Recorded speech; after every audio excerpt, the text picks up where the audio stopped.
format of this show is going to be, but we're going to have a weekly show and podcast of the show it will be available on Spotify as well as on all the iTunes and all the other podcast things. But this is our first show, and I'm excited to do it. We've been covering MMA for years at Sports Chat Place and Pick Dogs, and especially at Sports Chat. We've been covering it for a really long time, but we've never really gone in depth.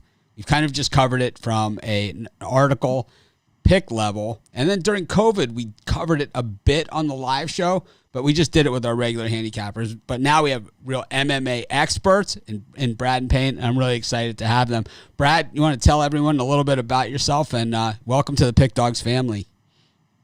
I appreciate it, Mitch. So yeah, my name is Brad Francis. Been a huge sports fan my whole life. Met Payne back in college. One thing we shared a passion in is MMA. Watch every fight together. Always talk about it. So this is what I'm passionate about. This is what I love to do. So I'm excited to be on the team and give you guys some winners.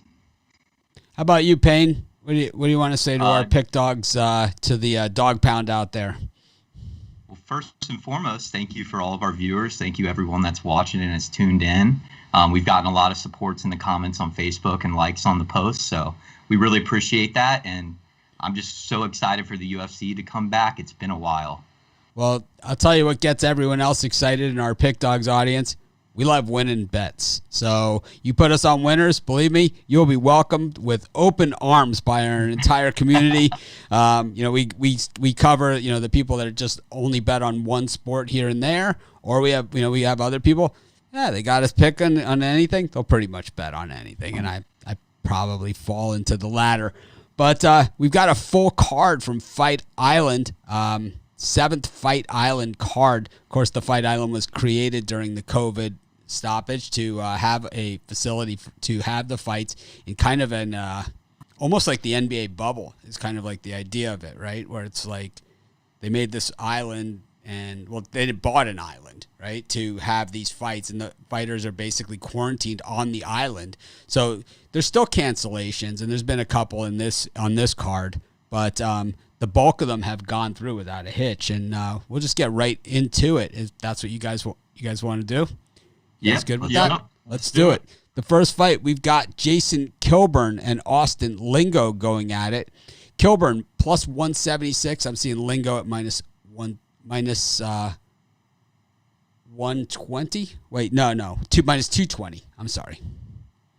Yep. Yeah, so this is going to be a good fight. Both these guys are young in their career. They both lost their UFC debut, so I think they come out here swinging. I think they want to prove to everyone that they belong in the UFC. So Kilburn's last 4 fights didn't go the distance. 5 out of 8 of Lingo's fights didn't go the distance. So I think the value pick here is the under 2.5 rounds at plus 100. I think these boys are going to come out and get things started quick. So I expect a knockout here. Go take the under 2.5 rounds. So the under for Brad in the Kilburn Lingo fight. As for you, Payne? So this is a featherweight bout, and Kilburn's 8-3-0 right now. He was dominated by featherweight Billy Q in his last bout. And a type of fight like that really makes you wonder, how is he going to bounce back from that? His strengths are his footwork, his speed, his unpredictability, and his submission defense. But unfortunately for his submission defense, he has to defend the submission a lot because he gets caught there a lot.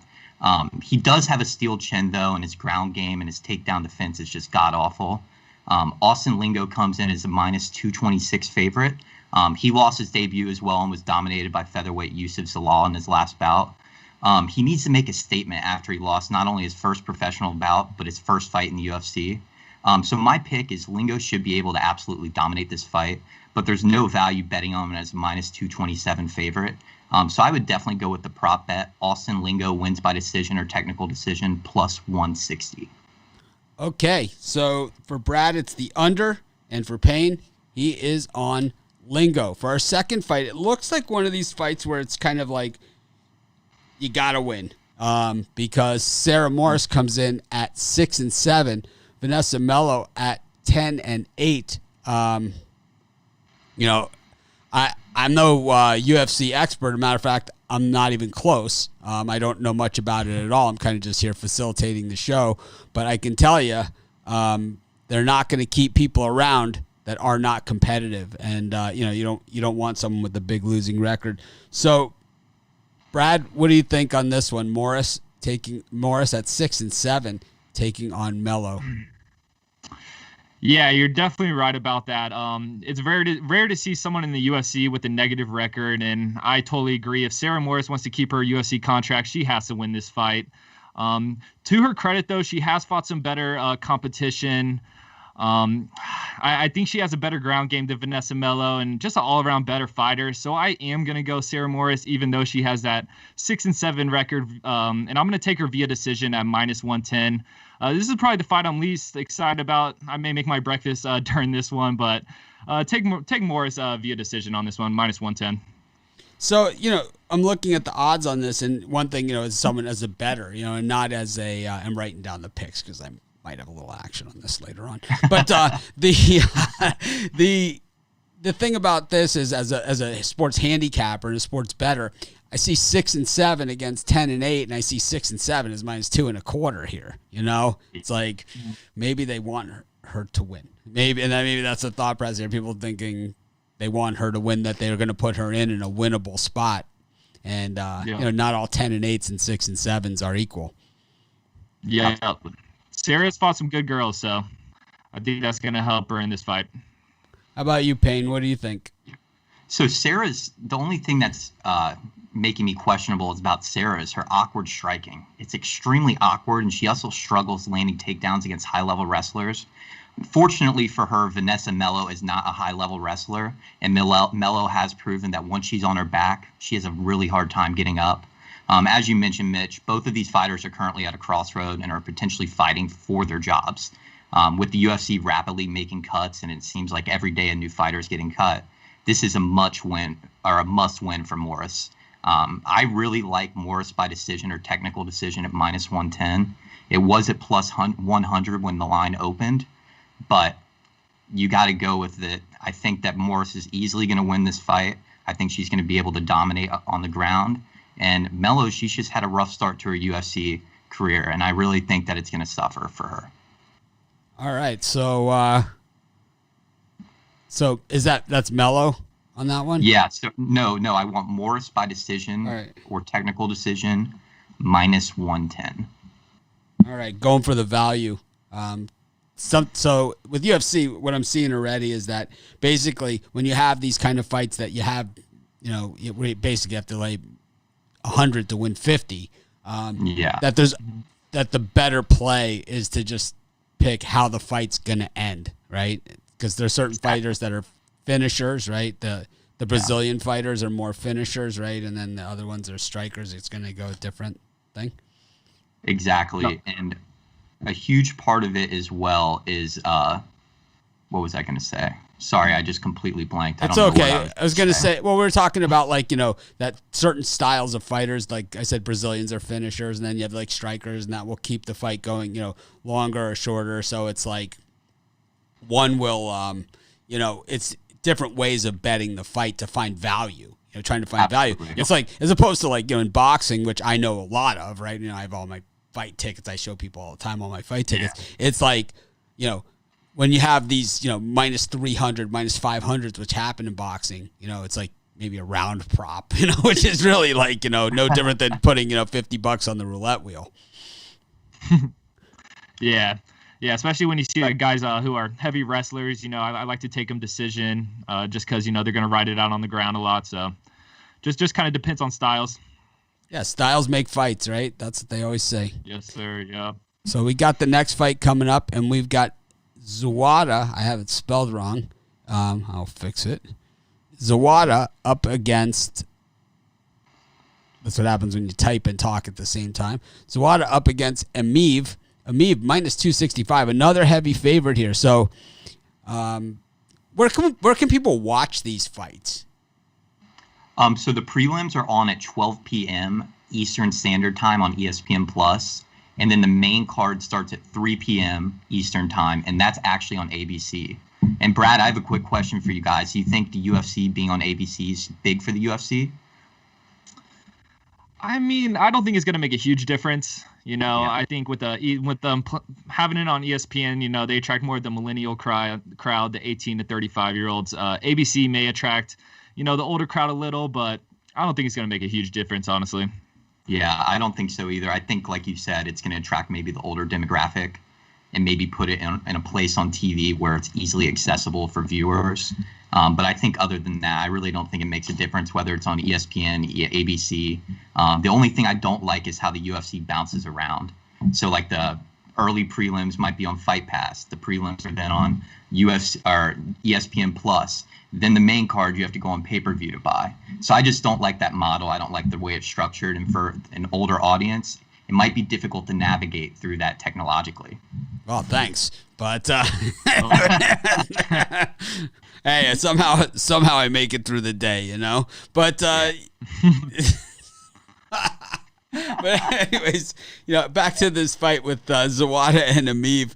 I just think I'm just always interested because, like you said, these fights, it's always all over the place. It's like, even if you're watching on ESPN, then it's like you got to go to the computer and watch on ESPN Plus, which I did, during the COVID when there was no other sports, I was watching them. And I thought some of the fights between the unranked guys were, some of the guys that are unranked were like just leaving it all out on the floor. And then some of the other matches that we thought were going to be the really good ones ended up being, the one punch and done non-competitive fight, which we love the one punch and done. I mean, I always would way rather see a second round knockout, than a 5-round tactical, wrestling match. But, it's just, you never know what's going to happen until the guys step into the ring because, the different styles and the different way that the fights go. And I mean, I think in those, some of those fights that were considered preliminaries, during the COVID, I mean, some of those I think were fight of the year candidates, right? So it's like you just never know.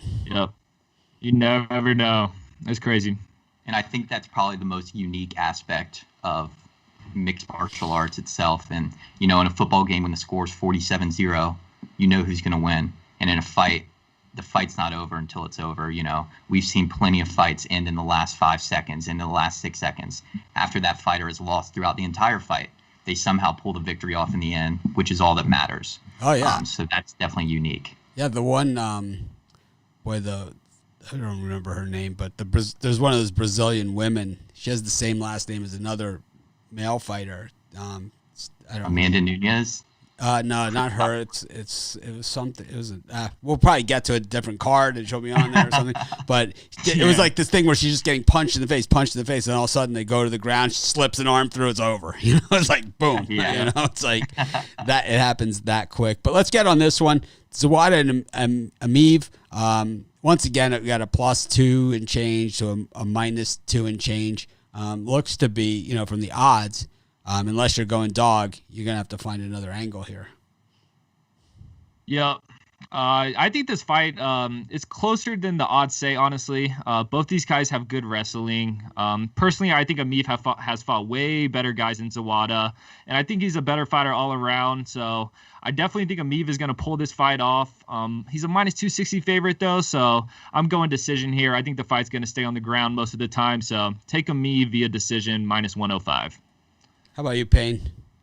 Brad, I couldn't agree with you more. Imov is a combat sambo world champion who fights out of Dagestan, Russia, and it just seems like they have some physical specimens over there in the UFC, and I think they all have the same fighting style, and I think we know what we're going to see. The only thing that makes me a little bit concerned about Imov is that he lost to Anthony Rocco Martin, but you can't put too much stock into that. Anthony Rocco, he's a pretty good fighter, but it's definitely a little concerning. It makes me a little bit skeptical of how they created these lines. David Zawada, I really like his activity when he's in guard, and he poses a threat, like a really significant threat off his back. But when you're fighting a well-rounded fighter like Imov, it's difficult to create distance and land the submissions. He has submitted well-rounded fighters, but I don't predict that happening against Imov. My pick is Imov wins by technical decision or decision at -110. Yeah, 110. So by decision or technical decision. Okay. Yes. But the favorite. So this is a spot for some people that like to parlay him up and sometimes are willing to put a little bit more bigger odds into the parlay, or even do a cross sport parlay with some college hoops or something. I don't know people that do. But if you happen to be doing it, you might want to stick a little Imov action in there with maybe Gonzaga or something. Exactly. Yeah, I think Imov pulls that out. All right, I just messed up my background. I think I clicked something here, but I'll fix it. But it is Felipe. It is Carlos Felipe, 9-1 against Justin Tafa. I have it listed as Tara. It's Tafa. Typing on the fly, not the best, but easily corrected. Hey, it's my first show too. My first UFC show. But let's get right into it. Felipe, this one looks a little bit more competitive. Felipe minus 195. Both these guys, just one loss apiece. So they both tasted one loss.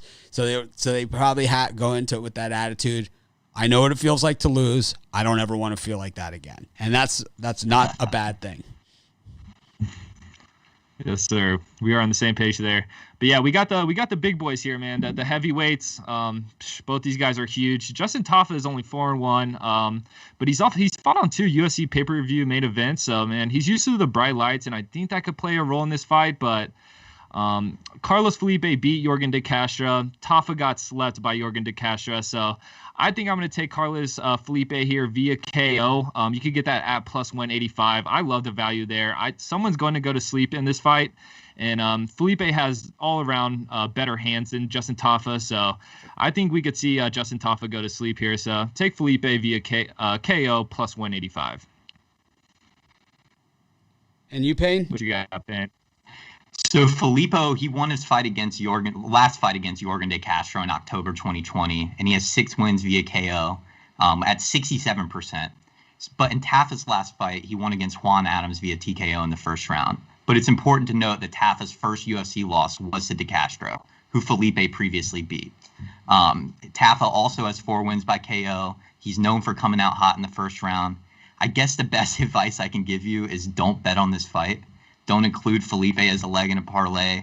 Heavyweight fights are coin flips. It is sketchy, mad sketchy. If the fight makes it past the first round, Felipe will win this fight. But there's no value betting on Felipe money line to win this fight as a minus 197 favorite. My pick in this fight is the fight will go under 1.5 rounds plus 157. Okay, so just to clarify things, that Tara that you saw there instead of Tafa, it was actually my auto spell correct that got me on that one. I had typed it correctly because I flipped the graphic accidentally and it did it again and I had to fix it. But anyways, we go to our next fight, and this one looks to be the tightest odds on the card. I don't know why that is happening either, but hey, next time we'll have all this stuff set up in advance. That's the answer. Anyways, Wu and Edwards, basically a coin flip pick 'em here. Wu comes in 11-3, Edwards 9-2. Kind of a mix of men and women on this card, right? Is that like a standard thing for MMA these days? I'd say at least probably, I don't know the exact breakdown, but I'd say anywhere between 15 to 25% of the fights are typically female fights. Right, Brad? Would you say?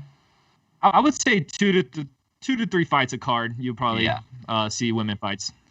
There's money to be made on them, though. Let me tell you what. Oh, absolutely. Yeah. I've been to some MMA cards, and those women fights, they take a back seat to nothing. I'll tell you that much. Some of the better fights. But yeah, so to get in this one, this is Jocelyn Edwards' first UFC fight, her UFC debut, and it's a late notice fight. Honestly, a tough fight to pick. The odds, they moved from Edwards being underdog to now it's even. But I believe Jocelyn Edwards will win this fight. I believe her boxing is better than Wu's, and her ground game worries me a little, but I'm taking Edwards here. I'm honestly probably going to stay away from this one, but my pick is Edwards money line. How about you, Payne? Yeah, so I once again, Brad, I hate to sound like a broken record, but I completely agree with you. Edwards is fighting out of Panama. She's making her UFC debut, but it's important to note that she did have a long previous career as a 9-2-1 record. She previously also fought for the belt in the LFA, and Edwards has 5 wins via KO, 3 submissions, and 1 decision. Wu, she opened up as a minus 150 favorite, so there's a lot of money coming in on Jocelyn Edwards. She has a stunning 7 wins by KO. She won her last UFC fight against Lauren Mueller. But I found this after doing a little bit of digging. Her opponents have a combined record of 2-6-0 out of those 11 wins. Also, she has fought 6 fighters that were making their professional debut, which obviously makes me a little bit skeptical and explains why she has so many KOs. Really, I honestly don't understand how Edwards isn't the heavy favorite in this bout. If Vegas wants to give us free money, we shall take it. I picked the underdog Jocelyn Edwards money line, or actually not the underdog anymore. I picked Jocelyn Edwards in the pick'em. Yeah, slight mild favorite at this point, depending on what book, and you got to shop the lines. You know, that's what it's all about. Sports betting, you got to shop the lines. You might be able to get plus money at one book, and at other books you're paying up. I'm just looking at one specific online book as we do this, but takes us to our last fight of the prelims. I think this is going pretty well for a first show. I mean, not perfect, and no one expected it to be, but not bad. Kind of moving along, and I think pace has a lot to do with it. But here's a name that I recognize: Phil Hawes up against Imov. It looks to be pronounced. I'm not sure about that one, but Philip Hawes is a name that I've heard of. I think it's Imov. Imov. That sounds like Payne might actually know the actual name there. The only reason I know is this little friendly pronunciation sheet right here. He didn't send me one. But these look like to be 2 good fighters. When you're the last fight of the prelims, it's kind of like they're trying to get you to buy into the main event, so it's kind of almost like that cliffhanger ending, where it's like, wow, if this was the undercard, imagine what the main card's going to look like. But we got beauty here. Yeah, this is going to be a good fight here. Phil Hawes has a lot of power in those hands, a knockout artist. Imov's more the technical fighter of the two. I think these guys both have bright futures. I think Imov is able to avoid some of Hawes' power with his movement, which I think could cause Hawes to use his wrestling. Hawes was a JUCO national champion. So a lot of people are predicting Hawes to get like a first round, second round knockout, but I think the value lies here with Hawes via decision at plus 470. I think those are great odds. I really see Hawes win this fight, and to get him via decision at plus 470, I see a lot of value there. So that's my pick there. I'm going Hawes via decision.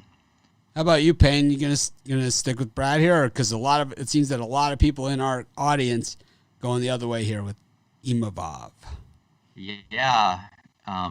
I'm actually not going to go with Brad here. This fight, I think the only thing I can agree with him on is this fight easily has the potential for fight of the night. Hawes is young. He has proven that he is potentially be a serious threat to the middleweight division. He's had a spectacular career thus far, and his recent performances in the UFC have really drawn a lot of eyes to him. Imov, his fighting out of France, his performance against Jordan Williams was also spectacular, and was also his UFC debut. But Jordan Williams doesn't have the power level that Phil Hawes does. In my opinion, Imov is the more well-rounded fighter, but the power of Hawes is just astonishing. I'm going to go Phil Hawes wins inside the distance at plus 115. All right. I don't know about this one. This might be one that doesn't make my degenerate parlay for the day. But we will go to our next match, and we hit the main card. So I know Payne thinks that I'm going to struggle with this one, but I'm actually going to shut my computer down, the top of my computer, and I'm going to get the remote out. I'm going to flick on ABC, which is here in Hawaii, it's channel 4. So I'm going to somehow manage to be able to do that and watch Soriano versus Todorovic. Sound good. Yeah, so both these guys are undefeated. Soriano throws bombs, man. This guy just goes out there and throws absolute bombs. Todorovic, he likes to get in the clinch, make the fight a little gritty. Soriano finished 6 of his 7 fights. Dusko has finished 9 of his 10 fights. So I think this one ends early. I'm going under 1.5 rounds at plus 140. I think this is going to be a quick one. I don't know anything about UFC. I've never heard of either of these guys, but I can tell you, looking at the picture, the records, the odds, everything, this one's going to be a good fight. And I think it's one of those ones where it could be quick, but it's not going to be one-sided. it's going to be a war. Yeah, it might be 30 seconds, but it's going to be a great 30 seconds. Payne, what do we got? And just like the Phil Hawes fight, this fight definitely has the potential to being fight of the night. Todorovic is fighting out of Serbia. He won his UFC debut against Daquan Townsend via KO in October of 2020. Punahele Soriano is fighting out of Hawaii. In his last bout, he beat Oscar Piachota via KO in the first round. Soriano also has 4 wins via KO and 2 submissions. Basically, I think that I'm just going to have to go with Todorovic will win this fight by decision or technical decision. And I really do believe that Todorovic is a great leg on a parlay. Brings us to our next fight. We have Buckley versus D. Chirico, and the odds makers are telling us this one is one-sided, as these seems to be one of the more lopsided odds on the entire card, with Buckley at about minus 270 right here. And I'm going to guess, knowing UFC, sometimes there's some value going against. Anything here, Brad? Yeah, so Buckley, he's the hype train of the UFC right now. You guys all probably seen that crazy KO he had in it was not his last fight, but his fight before that. And then he also has an impressive win over Jordan Wright not so long ago. So they're not doing Alexio any favors here, who's on a 3-fight losing streak, giving him Buckley, who is red hot and has all the momentum in the world. It's a little bit of a square play, This is the play that that a lot of people may think is obvious, but I gotta go Buckley via KO or TKO at plus 100. I think the UFC is trying to build this guy up, so I think they're giving him another easy opponent in Alexio. So I think Buckley absolutely knocks this guy out. It may get a little ugly, so take Buckley via KO plus 100. How about you, Payne? I couldn't agree more, Brad. I really don't even know what else to say. Joaquin will win this fight. His spectacular knockout against Impa was the greatest knockout I've ever seen in my life, and I believe that the line favorites Buckley a little bit too much, but I'm going to go with Buckley by KO, TKO, or DQ plus 100. So yeah, I'm not totally on the Buckley train yet. I'm not on the hype train yet, but I think this is one he takes again. Yeah. After his last performance against Jordan Wright is legit, and he went in there and just dominated him. Yep. Is his last loss Kevin Holland? Is that his only loss, Yep. Brad? I don't know if it's his only loss, but I know if it's his only loss in the UFC. So okay.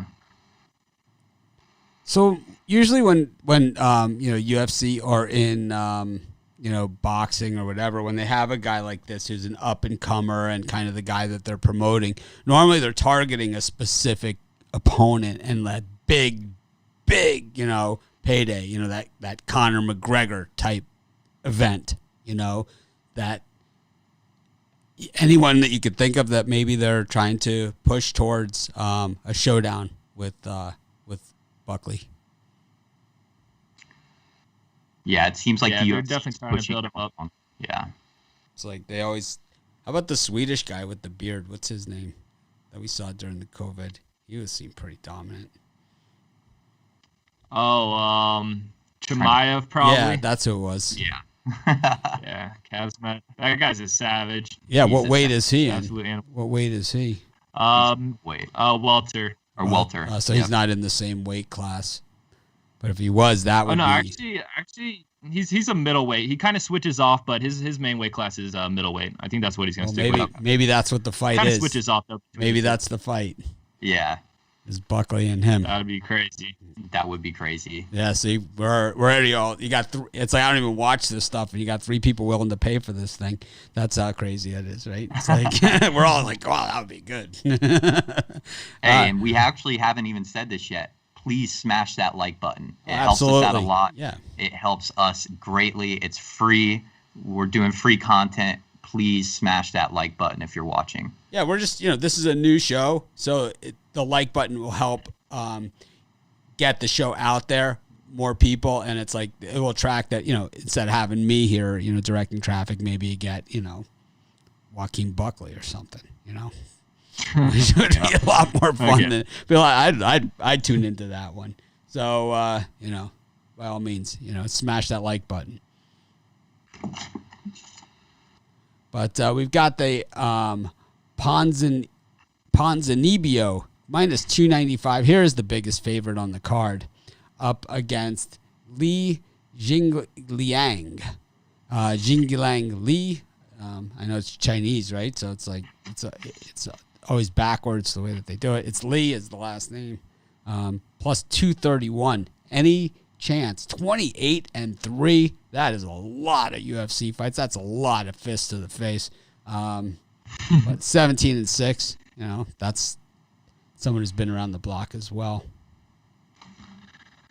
Yeah. This is honestly one of the fights I'm most excited about. Ponzinibbio, he's someone every UFC fan's eyes are on. This guy has championship type skills. He's on a 7-fight winning streak, but the thing is, his last fight was back in 2018. Had a lot of problems with his with injuries and health problems. Had a blood infection, hand injuries, arthritis. So. I definitely think Ponzinibbio wins this fight. I was thinking I was going to go with him by KO, but now I'm thinking more decision. Since he hasn't fought back in 2018, we may see a little ring rust. We may see him start a little slow. So I think the value lies here with Ponzinibbio plus 250 for the decision. Payne? I couldn't agree more, Brad. And I know I continue to say I sound like a broken record, but Santiago hasn't fought actually since 2017 against Neil Magny, and he destroyed Neil Magny. And Neil Magny's a great fighter right now, and he's truly a contender for the title. He also has notable wins against Mike Perry, Gunnar Nelson, Zach Cummings. I really just don't see in any world Li Jingliang winning this fight, and I got to go with Brad. Santiago by decision or technical decision plus 250 is my pick for this fight. Okay, it brings us to our next fight. Another guy I've heard of, Condit, minus 170 against Brown. I don't know if they do this, still do this, co-main events or whatever. So this would be the co-main. I don't know. Does that mean that's 5 rounds as well on the co-main? Nope. No, so it's just 3. It'll be 3 rounds. Just 3, but it's just considered a co-main event. Condit, of course, this guy's been around the block a few times. 31-13 coming in against Matt Brown, 24-17. These are 2 guys that are veterans of veterans. These guys aren't going to make the stupid mistake, that's for sure. This one's going to go to the better fighter. Yeah, you're definitely right about that. 2 guys definitely past their prime. I'm definitely excited for this one. If you've been an MMA fan for a while, Carlos Condit and Matt Brown are staples in the industry. Condit's coming into this fight 37 years old. Matt Brown's coming in at 40. So this is kind of like a legendary fight. It's going to be a cool fight. It's definitely a fight I'm going to stay away from. When you get 2 guys past their prime, it's hard to. I think it's a toss-up personally. I think this fight should be. The odds should be even, personally. I think the value is with Matt Brown as the underdog. It's a slight lean, but also I could see Matt Brown getting slept. He gets aggressive. He throws bombs.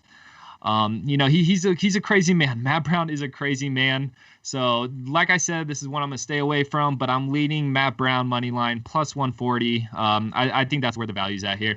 Yeah, I mean, these are 2 guys, that are past their prime, but I think normally when you have the second fight to the main event, and regardless of what fighting sport you're watching, they're just trying to get something there where it's like it's a good fight. These are guys that are gonna give it 100%. No one's gonna go in and lay down for a paycheck, and I don't think either of these guys are gonna do that. Yeah. Payne, what do you like here? Yeah, so Condit is on a 1-fight win streak right now, but if you look at his record, his last win before that was in 2015. He beat Court McGee in 2020, which would have been his last win. But Condit, I really feel like he's just going to destroy Matt Brown. I think Matt Brown, he's a legend of the sport. He truly is a veteran. He'll probably be in the UFC Hall of Fame if he's not already. But in no world do I see Matt Brown beating Carlos Condit. And I think the damage that Matt Brown has taken throughout his career really will show during this fight.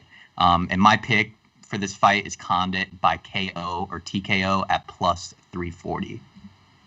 Well, your Florida State Seminoles doing a number on the NC State Wolfpack at halftime, 57-32. Let's go. Favorites. That's what I like to hear. I love that. Got two. My Tampa Bay Lightning are starting tonight too. Yeah, they're a huge favorite over the Blackhawks. Yeah. Gigantic favorite.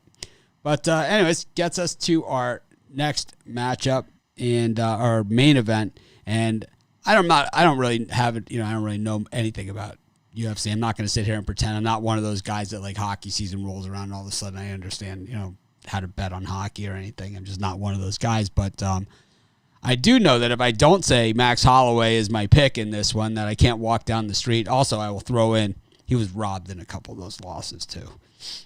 Yeah, agreed. I have to say it. He was absolutely 100%. Robbed. But I know that in some of them, he absolutely was robbed, Yeah, he was robbed. The second one, he was definitely robbed. The first fight against Volkanovski might be somewhat debatable. I still think he was robbed.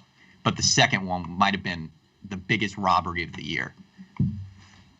But it was a rough one. Well, here he is on national television on ABC. Normally, he's on the pay-per-view fights, Max Holloway. Here he is on ABC for free TV, 21-6. Still, he's Max Holloway. I mean, he's known out here in the surf lineups, and he's one of the guys, and they love him. So, like I said, I'm on Holloway here. I don't care. I know where I eat. Good to go. Yeah, so I'm going. So this is a fight I've been excited about, a fight I've been looking forward to for a while. There's no way this is going to be a boring fight. This is going to be an absolute war. It's going to be a stand-up fight the whole time. We got Max Holloway. He was a dominant champ for years, coming off 2 losses against Volkanovski. I think he lost the first fight. I think he won the second fight. It is what it is, like Max Holloway would say. But this is Max Holloway's first fight since 2016, and I know he's going to want to get that title opportunity back. On the other hand, we got rising star Calvin Kattar on a 2-fight winning streak against a tough Dan Ige and a seasoned vet, Jeremy Stevens. Both these guys are known for throwing hands, so just prepare for a war. Let me tell you that. Kattar is known for more of his crisp boxing, sits down on his punches a little more than Max, but Max is known for his incredible volume, and that man never gets tired. My pick here, I'm going with Max Holloway. I think the volume, I think Kattar's going to have moments in this fight where he hits Max. He may hurt Max a little, but man, Max's chin is tough. That Hawaii blood, man, they bleed different out there, and he is not going to sleep. So I think, like I said, Kattar has his moments in this fight, but Max Holloway's volume, his stamina, is just going to outwork Kattar and get a win via decision. So I'm taking Max Holloway by decision at plus 125. Payne? Yeah. Once again, I sound like a broken record, Brad. I couldn't agree more. Max Holloway is just a relentless fighter. He throws spinning body kicks. He's a relentless jabs. His takedown defense is spectacular. I'm almost positive that in his last 5 fights, he's never been taken down. I thought I read that somewhere. His volume and stamina is uncomparable to any other fighter. And I'm really just looking forward to this fight. And Brad, I got to agree. I got to go Max by decision or technical decision at plus 125 for my pick. All right. Well, pumped for this one. Well, that is our main event. So, going back over the card, what would you say your best bets on the card are, Brad? Yeah, so I like the Max Holloway by decision is one of my favorite picks. A pick that I like, a lot of you guys may think I'm crazy, but I love Hawes via decision at plus 470. I think Hawes wins I think Hawes has the power, but Imov has great movement, and I think he's able to avoid some of those power punches, and I think Hawes squeaks out a decision, and you could get that at plus 470. So my favorite value pick is definitely that Hawes via decision plus 470 and Max Holloway by decision. And how about you, Payne? Yeah, I would say Max by decision as well. I would go Joaquin Buckley with the KO inside the distance, and I would go, my most valuable pick is Todorovic by decision or technical decision at plus 330. And are you saying, so are these your parlays, or you have parlays as well? No, those are just like my most valuable picks. Okay. My parlays are completely different. All right, well, that is that you guys that watch our morning shows, and you know how we roll. Got to have a bird cage. Brad, what's your What's your Fight Island 7 birdcage for us?